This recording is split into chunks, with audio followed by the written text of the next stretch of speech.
so much, James, for being here. This is James from Modern Day Debates. I think one of the premier debate channels that you can see on places like YouTube. I'll leave you talk a little about your channel here as we get going. But to me, what your channel represents and what I think so amazing about it is you really try to be as even-handed as a moderator as possible and bring on disparate views. And I could say this from both being someone who's debated on modern day debates and having watched many of them, it's difficult to guess what your position is on some of these debates, which to me is the hallmark of a great moderator because you're leaving the debate speak for itself. So I'm always enjoy interacting with you, and I'm so happy that you could join the show today. Thank you. I appreciate that. And I love hosting Modern Day Debate. It is so fun. The other night we had a good one. Just to get a kick out of it. I think because debates, you usually assume that each side will bring the best of what they have, and that it makes it a learning opportunity for anybody listening. And I definitely was surprised. I told somebody at a banquet yesterday that it's been encouraging just that the push for neutrality, which was why I started, is I used to debate on channels, and I thought some channels weren't very neutral. In fact, like they weren't at all. And I thought, I'm going to do my own debate channel, and I'm going to have the push behind it be full neutrality. We don't have any position videos. And likewise, the moderation is fair. And so I've been encouraged, though, by people's support of it. Yeah, and I have to say, I've moderated. I used to judge debates in college. It's very different, though. The rules are the rules, and you basically just say who won. I've moderated exactly one debate, which someone asked me to moderate. It is a thankless and difficult job, especially when you get personalities like me. I don't know that I'm particularly contentious, but I'm loud and I talk a lot and I have a lot to say. There are other people like me, and then sometimes it gets downright contentious. It's a thankless job, I think. It's very difficult to be an even-handed moderator, and I think you do a very good job of it. Thank you, Rob. That means a lot. And you're a very good debater, a very, very good one. One that it's very clear that you have legitimate debate experience, that it's not just been internet debates, like quasi debates, whatever you want to call it, that you have. Can you tell me, you have an extensive debate background? You debated in college, you said, right? Yeah. Yeah, so the style debate I did was called policy debate. I debated at Clarion University. It's a small state school. And I was good enough to make it to the national debate tournament, which was only the top 70 teams in the country, 72 teams in the country. But each school could put 3 teams in, and there's no division. So I debated Harvard, Northwestern, the Naval Academy.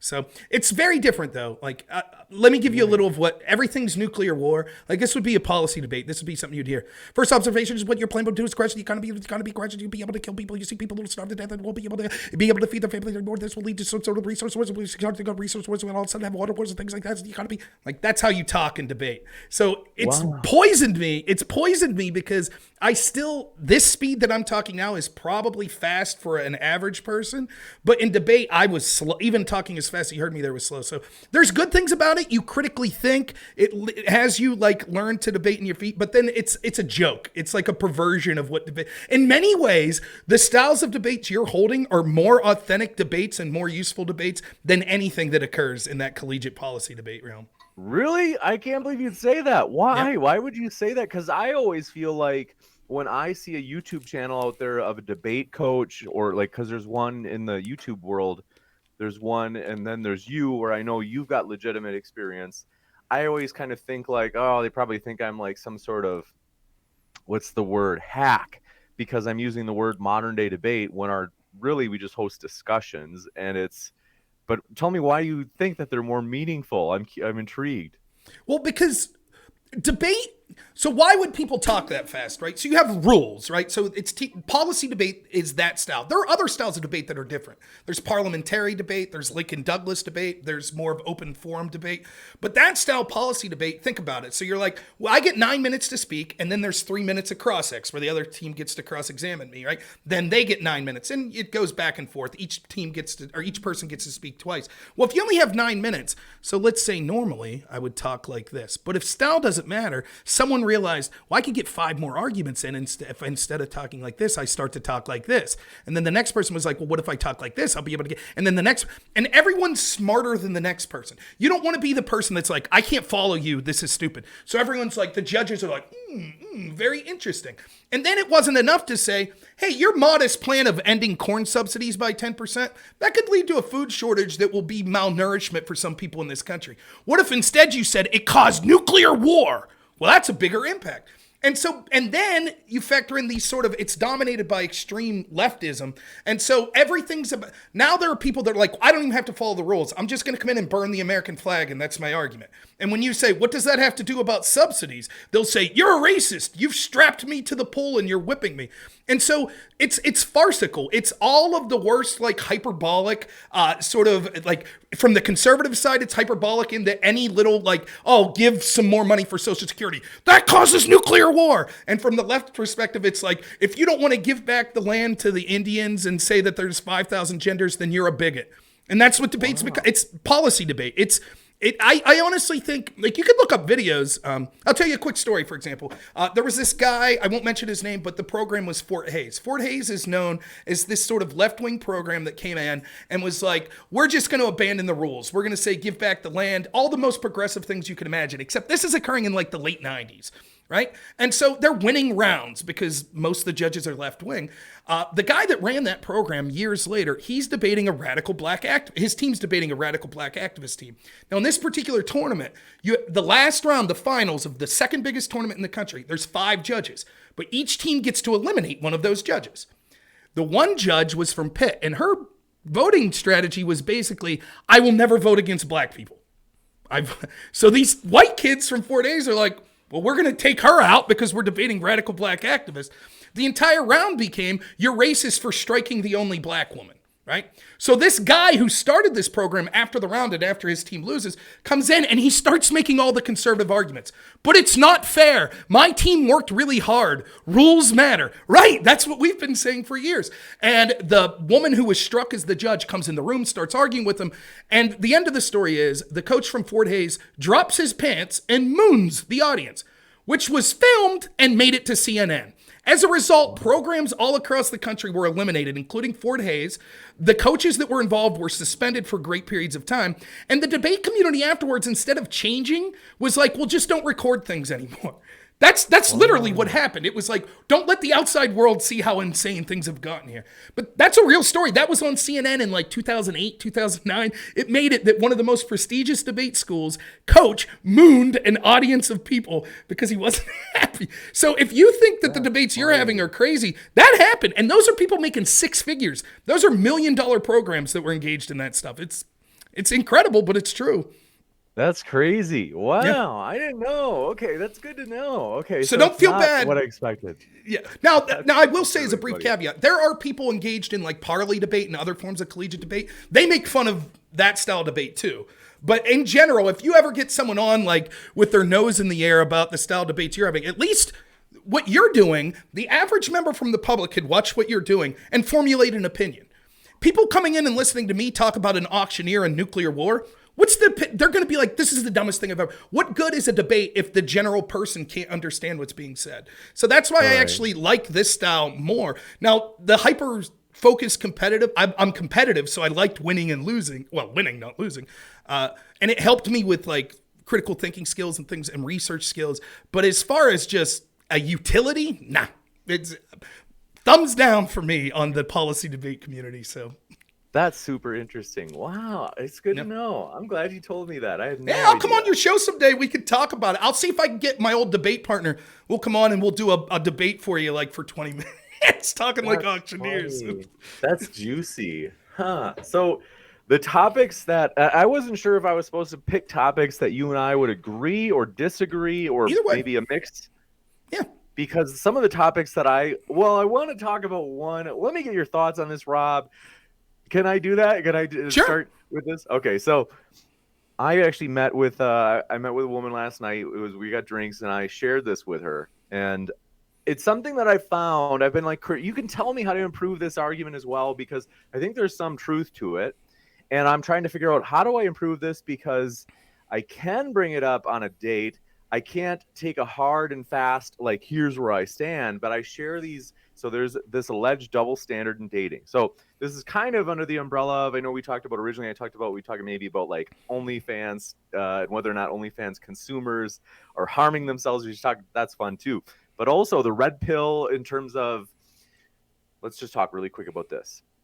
Alleged double standard, men and women dating, and especially if they theoretically were to go out and have sex with a bunch of people in the dating world. So, in other words, assuming hetero, so men with women and women with men. Mhm. And the alleged discrimination is that, well, people are unfair to women because, to women, they think morally low of them. They think, they slut shame. And although I've got to say, I don't know if I've ever heard somebody, it's so rare that I hear somebody say, well, that person's a slut because they happen to sleep around. But nonetheless, we'll come back to that because I concede there is like a moral, that is said, Yep. where they're kind of like, ugh.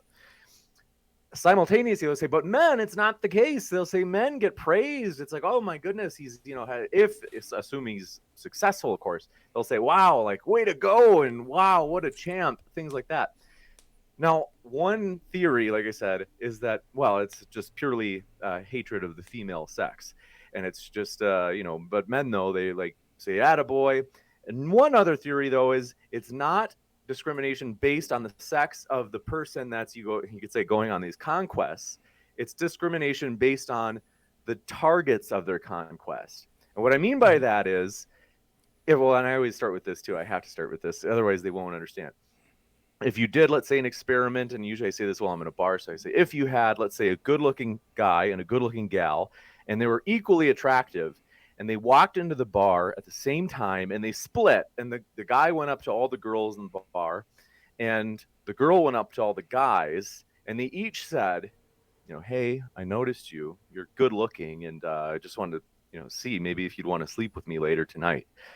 And what would the responses be? And they've done this as a study anyway. They've done it in university settings, so psychology departments are that degenerate. But nonetheless, not surprisingly, I'm sure what you would say, Rob. I mean, what would you guess? Do you think there's a discrepancy in the percentages of men and women who say yes? And remember that the person who's going around and asking is rated as physically equally attractive across, male and female.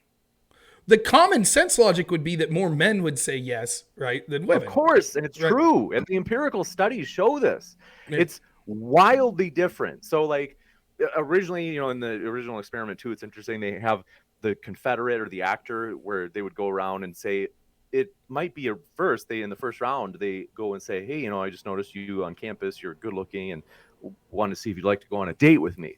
And in that case, they find that the percentages that say yes from the target are actually pretty close. But that's just for a date. When you ask for the one I gave you, namely when they're saying, hey, you want to have sex with me tonight, it's a complete drop off for women, where it's like, for women, it's like a small, like single digits percent that say yes. For men, I think if I remember right, it's like in the 60s or 70s. So now, keeping that in mind, it's presumably quite obvious that it's way more difficult if you were, and this is theoretically because if you were going to try and get the opposite sex into bed, it's way more challenging to get women to have sex with you compared to if you're a woman trying to get men to have sex with you. So in other words, it may not be that people are saying, oh, like, well, I hate women and that's why I slut shame them. It might instead be that people really don't think highly of either. They really think kind of like, I mean, for example, like, think about men, that are considered like womanizers. They're the guys that, like, among guys, we maybe say something like, oh, a guy's just obsessed with trying to dip his wick. Like, we kind of think of it as there's maybe even like some sort of psychological void, or, it's not like you think of him as like Atticus Finch from To Kill a Mockingbird. Like, you think of him as kind of like not highly morally sophisticated or grown. However, you, like, on a different dimension in terms of like pulling something off of like, wow, he's had all these beautiful women, he's convinced to sleep with them somehow. You have to admit that's impressive. So it's kind of like, it's like when a gentleman robs a bank. Like, morally, I don't think highly of him. I think of it as like, okay, he's degenerate. But I have to admit, like, he robbed the bank. Like, that's hard. That's impressive on another dimension. So in that sense, like skill sense, you could say it's impressive. But that might explain why there's this alleged discrimination when in actuality, like, people think kind of lowly about either sex for sleeping around. But when it's men, you have to admit you're impressed because it's hard, and that's what people focus on is what's impressive. So, Rob, what do you think about that? Does that make sense? Give me pushback. You can play devil's advocate. No, I agree with a lot of what you're saying. So first off, I'll just say this to preface this. I honestly, anyone who knows me in real life could say this. I was fortunate enough to have a group of friends that we never were impressed with the sexual conquest thing. Like, to me, the two most annoying, and I was a drunk. I used to party all the time. My circle of friends, the most annoying two types of conversations you could have is check out all the chicks I slept with or check out how I kicked everyone's ass. Both of those stories, I used to have people they would come up to me and be like, yeah, I had this guy one time. The guy he was not a great looking guy, I'll just say that. And he tried to tell me that he slept with these two Playboy models that were twins. He was trying to tell me this, and then he kicked a bunch of dudes' asses in a frat all at the same time. And so my story was just like, oh yeah, well, guess what? I found this like 120-pound guy was talking shit to me because I was trying to hook up with this girl. And I went up and was like, oh, you want to talk to me? And he just beat my ass. And the guy didn't get that I'm making fun of you, moron. Like, I don't think your big man story. So as far as I'm concerned, I didn't really care. I also knew girls that were quite promiscuous, and I was conscious of this even back then, where I was like, I found it far more reprehensible to cheat on someone than to be open with people and say, look, it's just a one-night stand. I didn't think that was a good thing. If someone would have asked me for advice, I would say, as a man or woman, don't do that. But to each their own, I guess, and you're not asking me for advice. So, but if you cheated on your spouse or someone, to me, that's beyond the pale. So the girls that I knew that were more promiscuous, I tried my best not to judge them, and I wasn't trying to hook up with them. So that's just where I stand in general on that issue. The idea of though, in general, how society treats people, I think a lot of it comes down to sort of what we understand about biology. A lot of times when we talk about gender norms, we focus on this aspect, which I agree with, which is people should be free to break free of norms, right? And you should be. Like the women's revolution that says women could work, absolutely agree. That 100% you'll get no disagreement from me. And in particular situations, it absolutely makes sense, even in a situation of a household, for the woman to work and the man to stay at home. But there's a reason those norms existed, because they are effective ways and they're great ways to have a family and to raise kids and for society to be built. It doesn't mean that there aren't exceptions, but in general, it makes sense. And in general, sort of the idea of women being special because they have the ability to birth children, you could see how in biology that would make sense. Like, for example, if you look at other animals, you could see that oftentimes you see alpha males like that end up having many partners. And you can understand where that impetus would come from. So for a guy, it's easy. You don't have that biological burden of being impregnated. You just go around and spread your seed, and there's something subconscious in you that's like, from a visceral level, it's like, I'm putting myself out there for future generations, right? With women, that would be shame, because it's like, they're going against sort of the biological impetus of what we would expect, right? And so then it's like, well, it's abnormal. Right? And I think that there's something biologically ingrained to us. Is it fair? No, it's not. But as you said, the thing that's very interesting is, well, there's also, as unfair as that is to women, it's unfair to the men as well. Like, let me put another spin on what you're saying. Not only do we say, okay, we might not like that the guy does that, but you can't help but being impressed. But isn't the opposite true? The guys that can't do it? Don't we say to them, what's wrong with you? It's an insult, right? If I'm debating some guy on here, some leftist, I'll be like, look at you, virgin. But I wouldn't say that to a girl. That wouldn't be an insult to a girl if I said, oh, you're a virgin. That would be chaste. That would be, well, that's a good virtue. But if I say that to a guy, so in society, we've sort of pushed, which I think, is something we need to break. I think we should focus more on monogamous relationships. I really do, for both partners. But the way society's worked out, you're right. I could see being a woman being like, this sucks. If I want to go out and be involved in free relationships, I get made fun of. But a guy that does that doesn't. But on the other hand, like you said, the advantage to being a woman is there's almost always a partner ready and willing for you. But for the guys that aren't in that top, and studies show this, like they do studies on Tinder and stuff, it's something like the top 6% of men get all the likes.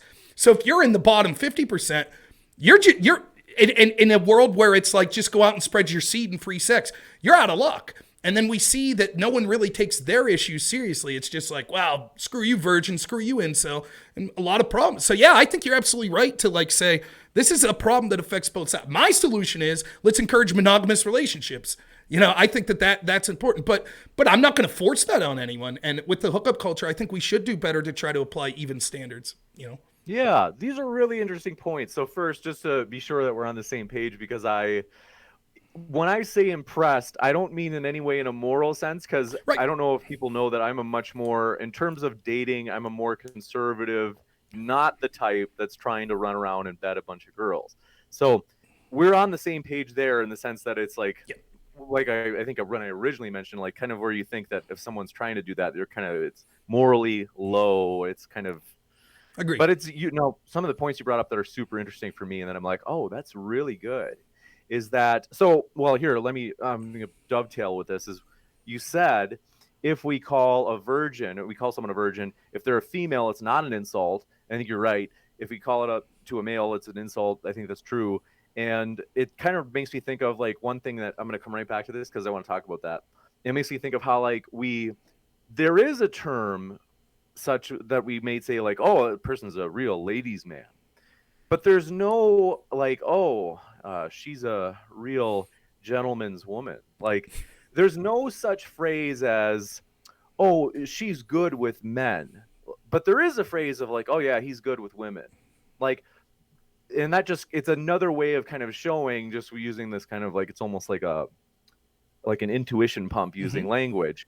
Is showing that, hey, there is like a difficulty here. But going back to your phrase, I want to get to the point of like what you were trying to get at, because I think I was understanding what you were getting at. You said if we say he's a virgin, that's an insult. Which, by the way, yeah, someone on the channel in the last like month did that. I can't remember but they were actually virgin shaming a fellow, and like some of the which is ironic. It was like more of the those who would consider themselves like more liberated of gender norms, and like, oh, we don't like gender norms, and we don't like societal stigmatization of things, and nonetheless making fun of this guy.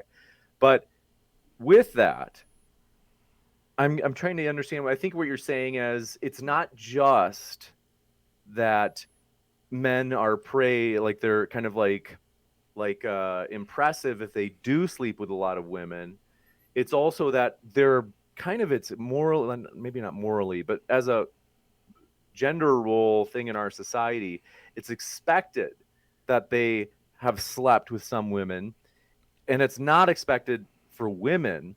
And that's why if we say virgin to a man, it's an insult, but to a woman, it's not an insult. Are you getting at the idea that like our society has this like expectation, like the gender roles are kind of morally degenerate in the sense that like they have this expectation? Because I agree with you, like it's morally ideal that a man would actually not have sex until marriage. Right. And that's actually my own like belief system as a Christian. So like, and now I'm not trying to condemn anybody who hasn't, and I'm not trying to say that if you are a man who's had sex already that you shouldn't try anymore, because if you're, there's no way of saving it for marriage. That's one thing. It's almost like superstitious where people are like, well, right, I've already had sex, so I can't save it for marriage anymore, so I'm just going to keep having sex before I get married.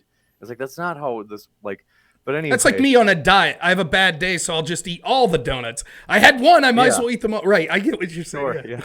Good. And so, but do I get your point right in terms of that virgin point?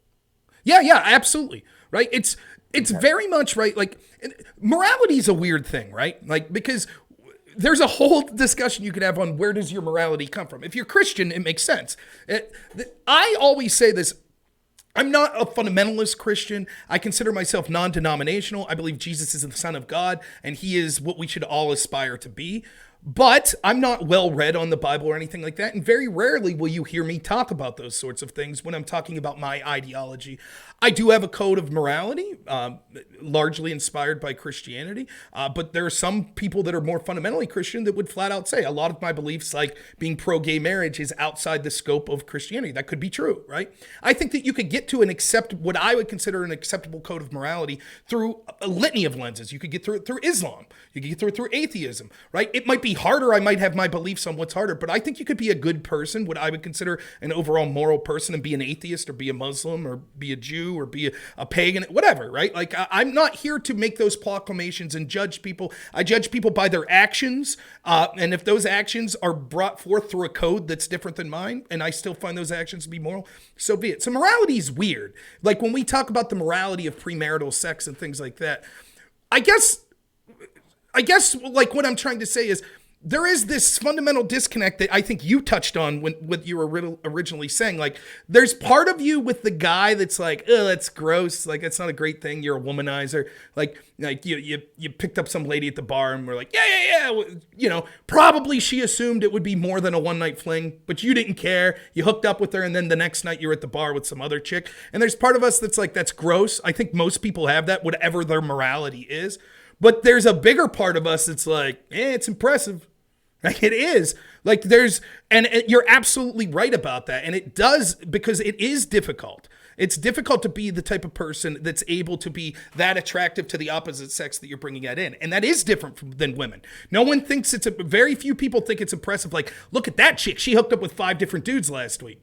Like that same sense of like, that's impressive isn't there. Instead, it's inversed. Like we're like, oh, that's impressive that she saved herself. She withheld temptation. Very, that's what we consider an admirable characteristic. So the idea of morality is almost a red herring, because we as Christians, or we as people that believe in monogamy, we might say, well, yeah, the moral standard is equal on both sides. Monogamy is good for both sides. But on the skill level and on what society cheers for, there is an absolute difference. And I think the interesting part of what you're doing something that's very interesting, that's very smart, that I try to think about all the time. So this is going to seem like a weird disconnect in an analogy. Let's say I was talking about black crime, and I said, 50% of all violent crime is committed by black people, and, the police and blah, blah, blah, blah, blah, and you might say, well, that's terrible because you're focusing on black people and that seems like it could be racist. But what if I spun that around? What if I said, who are the victims of those crimes? Well, they tend to be black people because despite what white nationalists want to tell you, most crime occurs racially, right? So white people tend to. Now, there's fringes, I get all that, but just for the sake of this argument. And so one might say, well, what isn't the ignoring and the not focusing on black criminals, isn't that tantamount to the ignoring of black victims? Right? So when we don't look at those stats, when we say it's racist to talk about that, where's the justice for the single black woman who's working her tail off to raise her kids, whose child was killed in gang violence? Where's her justice, right? It's similar here. You're touching on something that's very fundamental. Everyone, all of these characteristics, so in this case, we're using sex, male, female, right? And sort of behaviors. But all of these sort of disparate characteristics, whether it be racially, whether it be sex, whether it be religion, the truth is that it is true that there's privilege. There is privilege to being a man, even in the dating scene. There absolutely is. But you want to know what the other truth is? There's also disadvantages. And there's disadvantages to being a woman, but there's also privileges. Now, I'm not saying they always equal out. There's advantages to being white. There's disadvantages. There's advantages to being black. And so what happens is we tend to make everything binary and just say this group is privileged and this group is underprivileged, when oftentimes it's so much more complicated. So if you were looking at it through like analyzing sort of the dating scene and hookup culture and things like that, it's easy to look at it through a lens and say women are victims here. They can't engage in the same behavior as men without being morally shamed. But you could also say, well, men are victims because there's this pressure on them that they're not a real man unless they're going out engaging in this, and we make fun of those. Even if we might wax on about, feminism and this, and I've seen exactly what you have. I've seen progressive people that want to break down gender stereotypes. It'll be like, look at you effing virgin. It's like, how isn't that a stereotype? How isn't that equally as harmful as saying women should play, or girls should play with Barbies and men should play with Legos? It's the same type of shit. It's based in reality, but so yeah, I think that's when I hear you say that, it's interesting to me because I always try to think of things like that. Like, well, there's two sides to this, and when you said that, you hit that perfectly when you were like, but wait a minute, like, what about, look at the men's portion of this, right? And what do we say about them? I think that's amazing. So I think you're onto something with that. I think it's with men. Yeah, we definitely, I don't know of anybody, like I said, there's two different dimensions. So when people do, and like I said, I want to say I'd more so be want to give praise to like building attraction. Like if men are good at building attraction, like good for them. Like because it's not easy. Like because it is to like women are subtle creatures, and to learn what they're attracted to and what turns them off, it's not as obvious because men will just tell you, or they'll just be more forthright with what they like or don't like or whatever. But women are just a little bit more subtle communicators, and so it's more difficult to like figure out what they like. And so if you do figure it out, and especially if you're not good looking, because if you're good looking, that helps a ton. Hence the Tinder stats you mentioned, is that if you're a good looking, like stereotypical giga chat alpha male, like yeah, they'll get a lot more likes and like way more. It's like it's the Pareto distribution where it's this kind of 80-20 rule. So long story short, I want to distinguish that my being impressed is more with the attraction building rather than the betting or the right sex. right. I totally agree. My thought is, and so because it is like kind of like as Christians talking about this, I feel kind of like I don't like saying that I'm impressed by it. It's more that I'm impressed by the like ability to build attraction. But I, like you said, we have to keep the dimensions separate. There's this one dimension that's like impressed with skill, and then there's a different moral dimension that I know for a fact. Like when I think of some of the men that are just like obsessed with women, that very few, but I know some that it's like this guy just always. And it's like I don't think highly. Like I said, I don't like. I think morally, I don't want to condemn, but I do want to say like it morally seems like there's something off. And in terms of what you were saying, though, let's see, something that it made me think of. I'm trying to think of what it was, but long story short, let me try to think of anything that's related, that's fun and interesting and juicy in terms of what you said. I agree with all you said. All of it made sense to me. It made sense to me, and I enjoyed it. And I'm just trying to think of anything in the dating world because I just get a kick out of this stuff. I'll just say real quick, I was terrible. I had super low confidence. Like I'm one of the most confident people. I could speak in front of, when I debated, like some of the teams that I debated had perfect SAT scores. They objectively, by any objective measure, were 10 times smarter than me. And I did pretty good sometimes because I had other skills. You have to understand, a judge is always human, right? It's not a machine. So alls I had to, you might win with 99 out of 100 judges, but I could connect to this one judge, things like that. So I was able to stay. Now the top teams beat me quite regularly, but I was able to win occasionally. And, I had a tremendous confidence when it came to that. But like to go talk to a girl, I had no confidence. I just had low self-esteem. And so I had just, I'd found myself, I wasn't embittered, but I found myself in a position where I wasn't looking for hookup culture. I kind of was like, I'd like to find someone to spend the rest of my life with, but if it doesn't happen, it doesn't happen. And I have to say that, it worked out tremendously for me. And for me, I think you find that it's fleeting. The conquest of going out and hooking up with a different person, like that's like, it's like a drug. Like it fills a hole temporarily, but at the end of the day, like there's nothing I've remotely ever done that's been as satisfying as getting married and having a child. Like that's it. And that's a universal truth for men and women.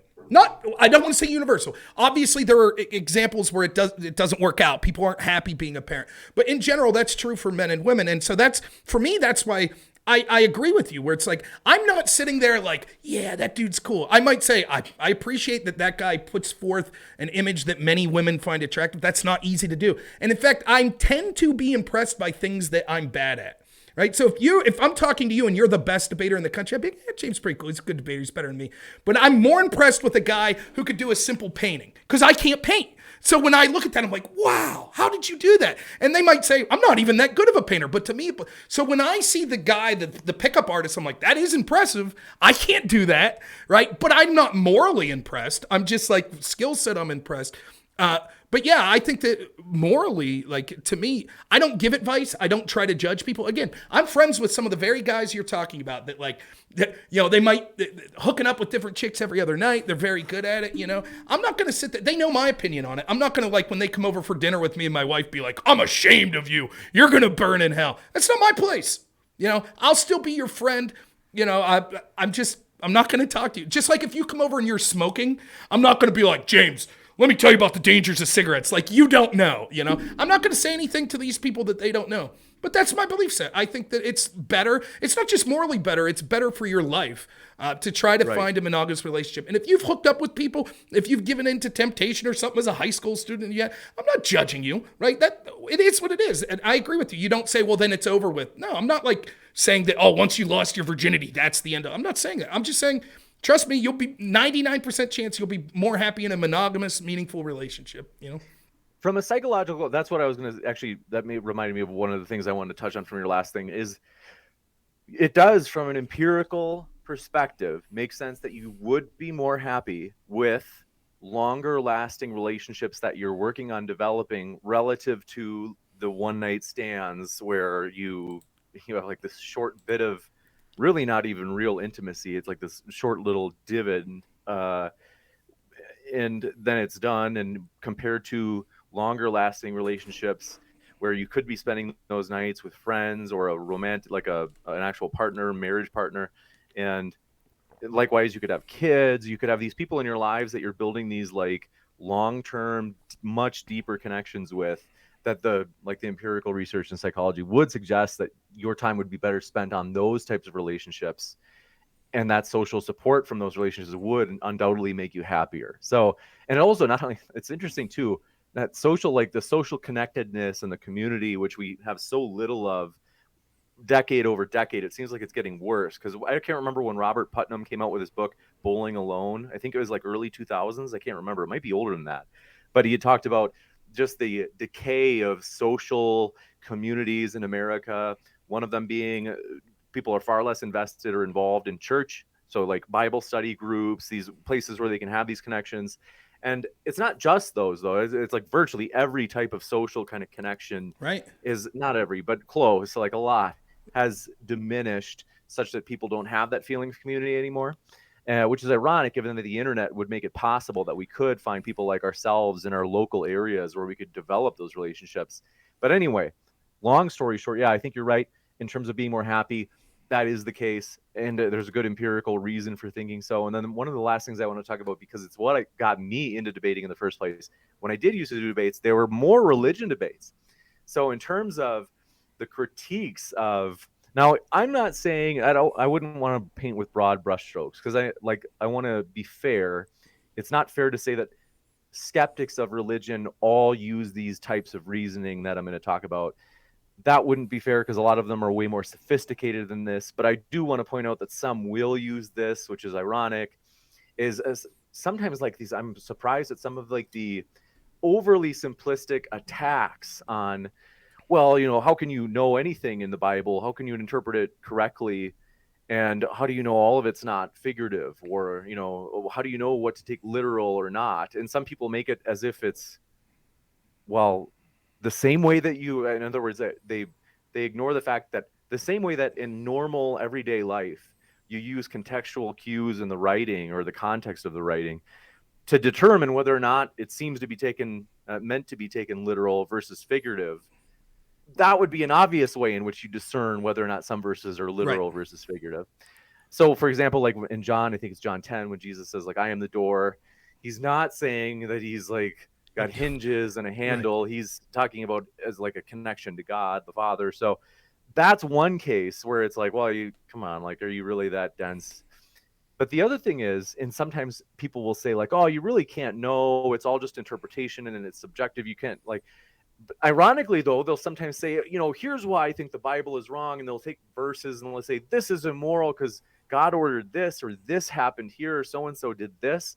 And it's ironic, because it's like, wait a minute, like just 5 minutes ago you were telling me that you thought that the Bible couldn't be interpreted, it was subjective, but now you seem to be staking your argument on the fact that you've objectively interpreted these Right. passages in order to condemn them. Or in some cases, like I said, and I will grant, because I'm kind of challenging some skeptics. Like I said, most skeptics are a little bit above or a lot above these types of objections. But the other thing is, religious people will, in the same way, have their kind of speaking out of both sides of their mouth, trying to have their cake and eat it too, and you have to call them on their consistency. So I'm not trying to condemn one group. I'm just noticing, saying some of the things that I've noticed. Another one that's kind of related might be, if Well, I want to get your thoughts before I keep going. Do you have any Yeah. thoughts so far? Yeah. Like, I think it's interesting. It's one of the things. I used to be an atheist, right? I was. The biggest shame I have of that was my pure arrogance, right? And for example, arrogance in positions like this. This was a position that I came through logic in my head. I was like, so there's a God and he created everything, right? Or it created everything, right? Yeah, okay. Well, what created it? That's what I'll worship, right?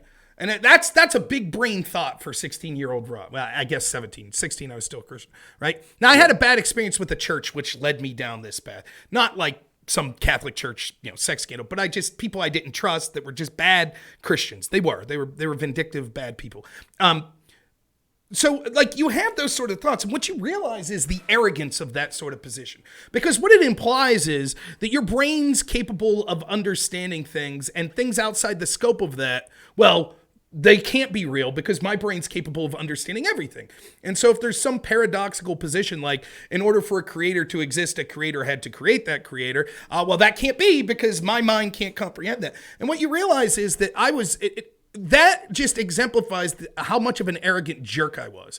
And even the Christians that I thought were bad, it was very rare for them to approach me in some sort of discussion with that level of contempt and arrogance. Right. And ultimately, what got me back into being a Christian wasn't even the power of logic or argument. It was watching a few friends I had that were Christian and how they lived their life. Right. That was the more powerful argument to me because it was like they didn't have to browbeat me. They treated me with humility and grace even when I didn't deserve it, when I was making fun of their beliefs. And then you start to like really think about like the things you're saying, like the logical jumps that for someone as an atheist at that point that was claiming to like be beholden to logic, the jumps I was making, the leaps of logics and the fallacies I was committing, very much like the ones you were saying, right? For example, one question I have, and no atheist could get around this, is like, where does your ethics come from if not from a higher power? Where does it come from? And at the end of the day, it comes subjective. It has to, right? Like at some point you're picking and choosing, right? Now I do the same as a Christian, ironically, right? There are parts that I say, well, I think that things are different. It's not my place to judge someone who is gay. Right. And so therefore, I think the government should keep religion out of it and the government shouldn't be involved in the institution of marriage. But if it is, then we should not be allowed to discriminate based on sexual orientation. That's ultimately my belief. A Christian might say, but the literal word of the Bible says that's a sin. And I'm like, well, leave the big guy judge that, not me. Like that's kind of how that's subjective as well. But at least now I don't have the arrogance. I acknowledge it. Right. And so to me, I think you're right. One of the things I find troubling is it's not every atheist, but so many atheists approach it from this arrogance and sort of this condescension that I think is unwarranted, especially when many of the very criticisms they're levying, you just let them talk for 3 minutes and they'll end up, oh, you have subjective interpretation, like you said. And then the next sentence, they're like, but I'm objectively looking at this. And they won't give you that same sort of standard to be like, well, why can't I look at that passage subjectively? So yeah, I think it's definitely something worth pointing out. And, it's not a coincidence to me that a lot of these atheists you see taking radical positions in other areas of life that I think are very troubling and very problematic. And oftentimes that it's unhappy, vindictive people, not always. And I'll be honest, one of my favorite influences as a debater is Christopher Hitchens, who is one of the most prolific atheists that have ever lived, who I watched destroy religious person after religious person about the existence of God. I don't agree with them on those takes, but I think he's funny and I think he's an excellent debater. So I'm not judging people. Like you said, I'd be careful to do so. These are difficult questions without easy answers.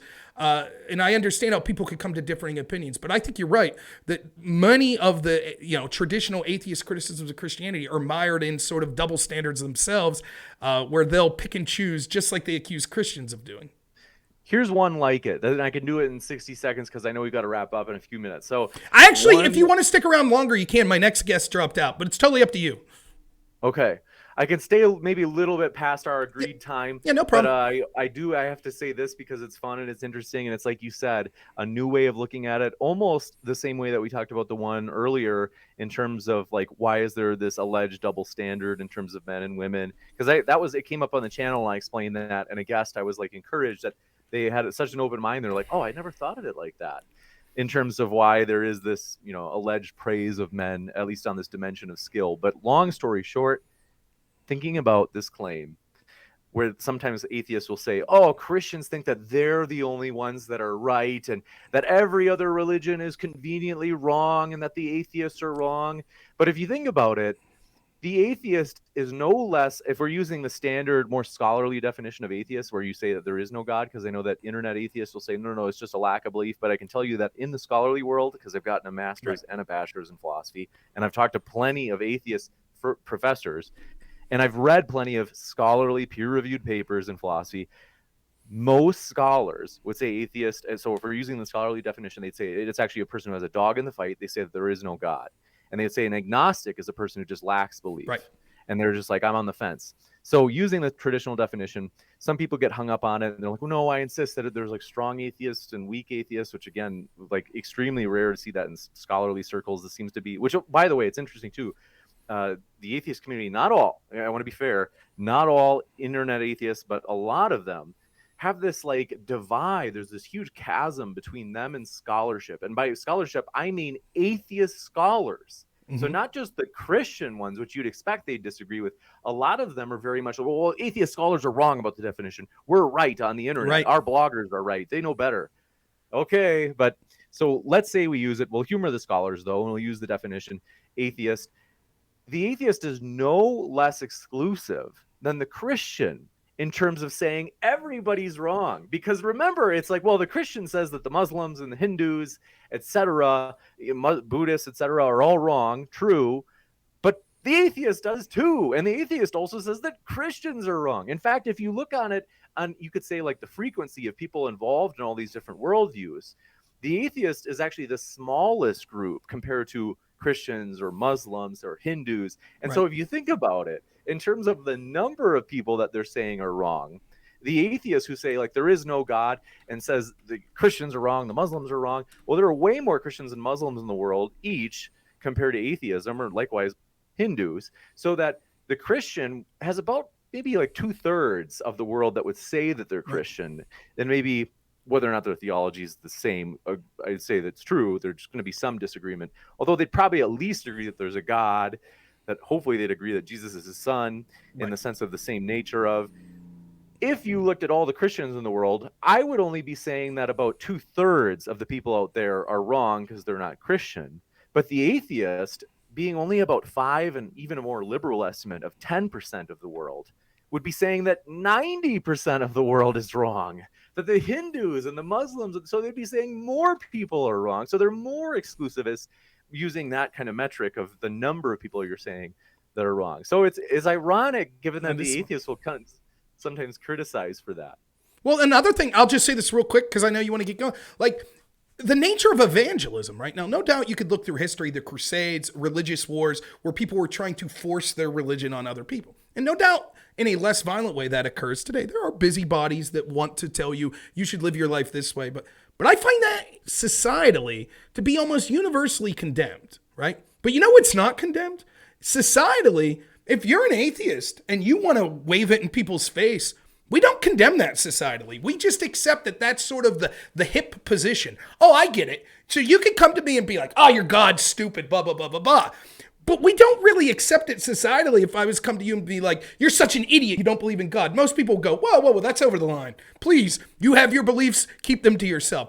So it's actually a very interesting position, like sort of the same thing you're saying, because one of the criticisms I hear of Christianity a lot is, well, fine, do what you want in your house, but don't force it on me. And that might come into account with some laws, like take abortion, for example, or gay marriage. But my belief on those laws have nothing to do with Christianity. Like my stance on abortion has nothing to do with Christianity. Neither does my stance on gay marriage. But when it comes to sort of these interactions, much in the same way the atheists will criticize Christians as you're saying everyone but you is wrong, they say you're sort of evangelizing and voicing your beliefs on everyone. But societally, we say, no, we don't. And most Christians I know aren't like that. Most Christians, if I came to them and said, hey, I am having a crisis of faith, would happily talk to me. But they're not going to just show up to my house and be like, you're a different denomination to me. You're going to burn in hell if you don't do X, Y, and Z. And so I find that to be an interesting dichotomy where atheists I know, they'll rub it right in your face. You're stupid. Oh, I forgot you believe in God and blah, blah, blah. So it's an interesting That's fascinating. You're right, Rob, that I hadn't thought of that. It does seem that proselytizing or evangelizing has a little bit of a negative stigma about it, where people are like, oh, like theoretically, if I was on campus as like an instructor and I was proselytizing, I feel like it would definitely come to the attention of my professors, my advisor, the head of the department. They might say, James has been kind of proselytizing, on campus, not in class, because that's obviously wrong. I'd get in trouble for that. But even if I went around on campus and I was, just trying to hand out gospel tracts or something, they say, James seems to be proselytizing on campus. Is this a problem? I know it would come up, and people would probably think of it as, proselytizing bad, evangelism bad. He's, trying to convert people. And at the same time, I think you're right that reverse proselytizing arbitrarily doesn't seem to have the same stigma. Like criticizing and, oh, Christianity, like phooey, and, even professors sometimes taking cheap shots. Although I want to be clear about this. It's rare that happens. So I think that like the movie God's Not Dead, like is popular or was popular in some circles. But like I think that movie, I haven't seen it, but I would think it would concede that I want to be fair, most professors would not be the type that are going to take cheap shots at Christianity, which I like and I appreciate. That likewise, so anyway, I just want to give that at least. But yeah, I get what you're saying. That's really interesting in terms of a reverse, because it's arbitrary. Like, why is one direction proselytizing toward Christianity okay, but you could say proselytizing someone out of it, or unproselytizing, reverse proselytizing? Why is that okay? And that's maybe where some people would actually bite the bullet and say, well, we think Christianity is harmful. It's bigoted, right, and it's this and that. And so maybe some will actually bite the bullet, and some others might be willing to try to work some sort of. But it goes like you could see a Christian making this, right? The irony is a Christian could say, well, we find, like, I legitimately think you'll burn in hell, right? I legitimately think that you're wallowing in sin if you're not. So yeah, again, it's interesting because the person that says, well, it's okay for me to criticize your religion because I find it damaging. Well, the Christian finds your lack of religion damaging, but you would never accept them coming up to you in public and being like, you have to be Christian, Right. Yeah, 100%. And so, yeah, it's interesting too that, yeah, I don't like, I think that it's best for, if you want to be most persuasive, you're in a lot of contexts, you're going to have to be as tactful as you can. And you're going to have to try to realize that people are going to maybe easily be offended and get defensive and have this reactance.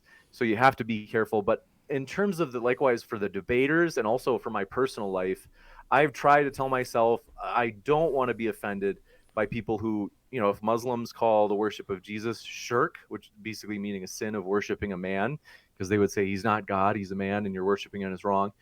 I try to not be offended. And the reason is, likewise, if atheists have criticisms of Christianity, I really it doesn't offend me. And I don't understand why it does offend people so much. Like if I were to be told by a Muslim that, hey, if you keep rejecting Allah, you're going to go to hell. I would say, okay, like, thanks for the heads up. Like, I don't believe that, but I'm not like going to be turned off where I'm like, oh, I'm not going to talk to that person again. They're bad. They're, I just take it as water under the bridge. Like it's water that rolls off the duck's back. And that's something that our society, I think, is desperately needed, that there's this kind of catering, deferring to the neurotic, where we basically say, like, if you say something that's offensive and someone might take it the wrong way, it's not that the person has to have thicker skin and learn how to do their cognitive appraisals, which are like very empirically supported, you could say, psychological techniques for becoming a more resilient person, is namely like you hear something and you have this original negative interpretation or thought that comes to mind, and you say, okay, well, what's a different way that I can think about this that's not as negative when someone says this to me? Instead of reinforcing that important skill, there's this, oh, no, it's the person just shouldn't say things that are offensive. And we have this kind of, it's just this over politeness. There's such a thing as, don't get me wrong, I think there's a value in being polite, but anything in excess can be bad. I agree. You can drink too much water and you can die from it. You can be too polite. There is such a thing as, I think, our society, rather than at some point saying, hey, when are we going to start talking about how we need to teach people, frankly, oftentimes the more neurotic, the ones who are more prone to negative emotion, interpreting things more negatively, when are we going to stress and emphasize the importance of developing the skill of cognitive reappraisals and resilience, rather than saying, oh, you're right, people are saying those things, that's offensive, those are microaggressions, we have to stop that. at some point, like you have to ask the person who's more left leaning on this, like, when do we draw the line? Is there ever a point where you would agree with me that, like, there has to be some point where they'd say, yeah, it's possible there over politeness or kind of this emphasis on the neurotic, or they wouldn't put it in those words, goes too far. And I have to know, like, where is it? How have we not met it yet? Because I would agree that there are things that are more explicitly malicious that we'd say, like, yeah, like, nobody should say the N word. We agree on that. Right. But in terms of, like, oh, this is like I've been told on a campus, if I say, oh, wow, you look really nice today, that's a microaggression. Right. Because you said they looked really nice today. Does that that they might interpret that as you meaning they don't look nice on other days? And to me, like, this is a big, long discussion. I know but I'll just say it like this. A little part of this is there's always a pendulum swing, right? Look at 80s hair rock to grunge, right? How that pendulum, like, that's true of so many things in life. And what I tell people on the left, right, that kind of, they might not be really into that sort of, like, super progressive cancel culture, but they are like, well, there's no harm in allowing to flaw. It's like, what you're going to do is balkanize a pendulum swing back that's going to be way worse, right? You could even see it, like, no, I'm not saying this is a bad thing, but you see the rise of, like, Eastern Orthodox Christianity, right? More fundamentalist Christianity, because where it's like, well, there's all these sort of, you can't talk about your faith, you can't do this, you can't do that. What happens is people balkanize. They say, fine. And eventually you have leaders this, it's definitely true politically, right? One of the things that people in the know say, and I would consider myself one, is if you think Trump was bad, if you continue down this path of sort of the demonization of his supporters, the next guy that comes up will be the demon that you're actually criticizing, right? And so at some point you have to say, like, look, we can't just say, you can't talk, everything you say offends me, so shut your mouth, because eventually people will burst. They'll be like, fine. And it'll tend to be a reaction to what you're pushing for that is stronger than it would have otherwise been. And by the way, to tie a nice, neat bow on it, that's why I think what you're doing is important, right? The idea of facilitating debates and things like that, because when you tell people they can't talk, they still talk. They just don't talk to you. They don't talk in public. And so I think you're absolutely right. You're seeing that with Christianity. I think that a lot of Christians are self-censoring because societally we've said it's offensive to speak of anything, to speak positive. You're the oppressor. We're the oppressed. So we're legitimizing saying anything about you and your faith, but you can't say anything back. And what'll happen, there will be a reaction. And if you're a Christian, you might say, good, I hope there is. But if you're someone on the fence or you're not, you might say, maybe we should release the pressure valve a little. Maybe we should, not be that extreme with it, because the reaction might be more than you bargained for. So, right. That makes sense. I appreciate that. That definitely, it's a good consequentialist argument that's persuasive in the sense that it's like in one's own self-interest. It's the opposing party's self-interest. And I also, I love the channel. One reason is, even though we disagree, and like I said, I've talked about, I don't want to suggest that all atheists or all people who lean to the left have these sympathies toward these inconsistent objections against the scripture, or these like some sort of, what's the word I'm looking for? Appreciation for this suppressive, repressive type of, like, patterns of, you can't say that, that's a microaggression. When in some of these cases where I'm like, we have to teach people how to deal with these things. I don't want to insist that all people are like that. I want to be clear that it's pockets of people, in the same way that I would concede that, like, people who lean more to the right and people who are Christian have inconsistencies. There are, pockets of arguments where it's like, yeah, those arguments should be done away with, including that I probably use. Like, I'm open. I definitely do. Yep. I like it when people do show me something where I'm like, oh, I hadn't thought of that. Yeah, maybe I am inconsistent. Like, I hadn't realized my inconsistency. And, like, I appreciate that. And so I don't want to say that it's not, I don't want to make it seem like it's happening on one side more than the other. I'm just trying to say maybe it's not as discussed, in my, at least, experience, in terms of how often it's occurring equally in both of these groups. And that's why I'm trying to, like, bring light to it. But the last thing I want to mention in terms of the debate channel is just that I really hope people don't miss out on the opportunity to have friends that are different from them in terms of, like, politically left, politically right, Christian, atheist, Muslim, you name it. because that's something that, it's such a value, and I'm sure you've learned this early, Rob, that you can disagree with people and Yep. on these controversial, like super emotional topics, and nonetheless have them be your friends, and it's like afterwards and say, well, we're not going to let this stop us from being friends and working together. And so I appreciate that.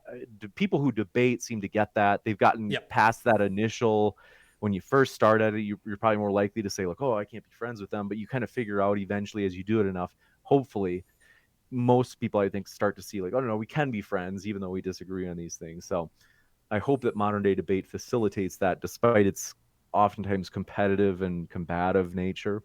So I think a yeah. lot of people think debate's like a dirty word. Like, oh, debate, disagreement. I never thought, like, I grew up in a house where, I was a Pittsburgh Pirates fan. So since 92, the entire team's been losers. So it's just me and my brothers arguing about why they're the worst team in the league. That was fun to us. Like my friends in college, like insert your stupid debate. Who is the best 80s wrestler? Like that was, we could do that and passionately argue our point, and it was fun to us. That's what drove me to debate in the first place. I liked the idea of arguing. It wasn't something that you did with your enemy. It was it's a fun game. It's like playing a game of chess. It's like, oh, okay, this is cool. And so, yeah, there are certain issues that it's hard, like, there are certain things. Like if you're talking to a white nationalist, it's hard to be like, I could disagree and be friends with you. But when it comes to issues where you could say, look, we probably both want good things to happen to people, we disagree on how to get there. Absolutely. And my advice to people is it's not worth losing friendships and relationships over this stuff, even if you think it's massively important. If you have to, just don't talk about that stuff. I have family members that know that, like, I worked for, volunteered for Trump's campaign. They didn't want to talk to me. I was like, I assure you, when I'm around, you won't hear any of that. We'll just talk about, remember that time we all went to the zoo? Remember that one? Stuff like that. And so, get out there and have real relations. That's kind of a theme, I think, that you came in with, which is like the importance of developing real relationships, and part of that is you're never going to fully agree with anyone. So you got to know it's important to don't let that dissuade you from having meaningful friendships, relationships, family members, So yeah, I think it's great what you're doing. I always respect people that are making an even-handed push to facilitate. And like I said, people would be hard pressed. I bet in a lot of issues, people would be surprised if after a debate, you said, by the way, here's my feelings on this. I bet a lot of times people would be like, really? I wouldn't have guessed that. And to me, that's the hallmark of a very good moderator, because it should be about what the debaters are doing. So I appreciate that, Rob. Thank you for your kind words, and it's always fun to have you on. You're a very strong debater, to say the least. So we'd love to have you back on in the future. And would love to. In either case, great job on your 24-hour stream. That's a long haul, man. You're working hard. Thank you so much. It's great having you. Everyone, this is James from Modern Day Debate. I'll make sure that we'll put this video up on its own. We'll have a link to him, so check out his channel. Thank you so much again for your time, James. I really appreciate it. Thank you, Rob. Have a great rest of your day. Yep. We'll see you.